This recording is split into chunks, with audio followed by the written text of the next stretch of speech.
Hello money makers. Welcome to today's top 5 market updates. Our first update today is from the FX market, where the USD is holding firm after positive retail sales data. The dollar held firm against many of its rivals on Wednesday after US retail sales jumped far more than expected in May, while risk-sensitive currencies were hobbled by concerns about the coronavirus and diplomatic tensions in Asia. Federal Reserve Chairman Jerome Powell also doused some of the rosy expectations on Tuesday, as he painted a rather bleak picture of the U.S. economy. Tuesday's data showed U.S. retail sales jumping 17.7% last month, outstripping economists' median forecast of 8.0% increase.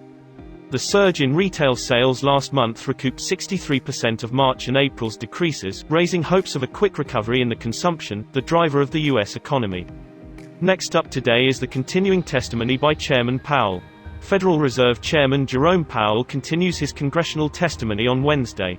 He already told lawmakers on Tuesday that the U.S. economy is unlikely to achieve full recovery until Americans are certain that the coronavirus pandemic has been contained. Moreover, the longer the downturn lasts, the greater the potential for longer-term damage from permanent job loss and business closures, Powell said in testimony before a Senate banking committee. In the energy markets today, oil is slumping following oversupply fears. Oil prices fell on Wednesday as data showed an increase in U.S. crude and fuel inventories, raising the prospect of oversupply as a potential second wave of the coronavirus pandemic threatened to halt any recovery of demand.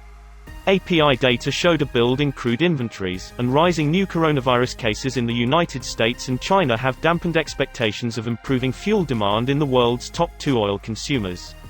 U.S. crude oil inventories rose by 3.9 million barrels in the week to June 12 to 543.2 million barrels, according to data from industry group the American Petroleum Institute, countering expectations for a fall of 152,000 barrels. Out in the Asian markets, Japan has reported a major crash in exports.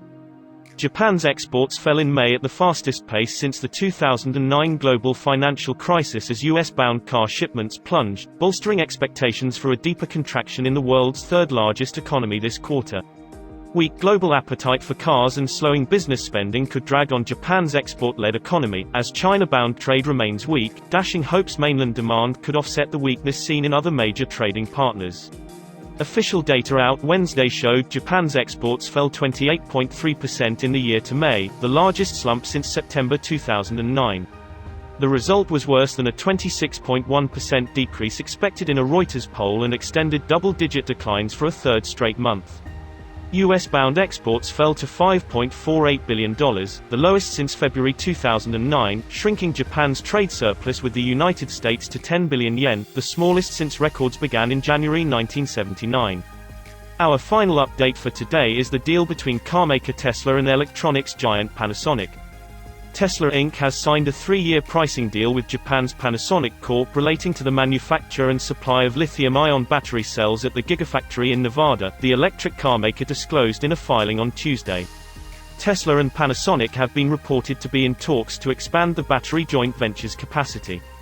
Tesla said the deal has been signed last week and is effective from April 1, 2020, sets the terms for production capacity commitments by Panasonic and purchase volume commitments by Tesla over the first 2 years of the agreement. Tesla also amended the general terms and conditions of its partnership with Panasonic, modifying the term to expire 10 years after Panasonic achieves certain manufacturing milestones. Thank you for watching. Subscribe for regular updates. Only on Capital Street FX.